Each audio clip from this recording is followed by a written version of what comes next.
Всем добрый день. У меня добрый день. В общем, видео выкладывал я.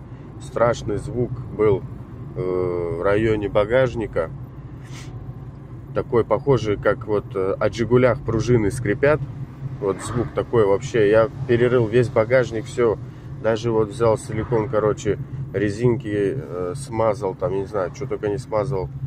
Все навесные вот эти вот, которые крышку багажника держат, тоже смазывал. Все смазывал, короче, не мог понять, откуда же звук идет.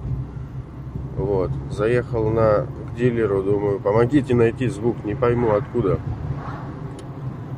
Так надоедало вообще.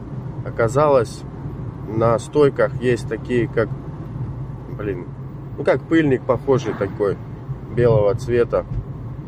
Сейчас остановлюсь, я покажу вам.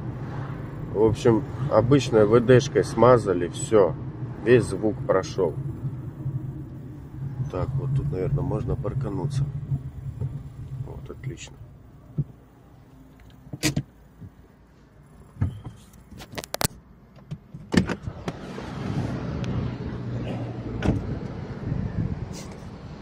В общем, звук был из-за вот этих вот штучек. Я не знаю, как их назвать. Назову их пыльники стоек. Смазали их, и все отлично стало. Так что, если у кого будет такая проблема, имейте в виду, причина может быть в них.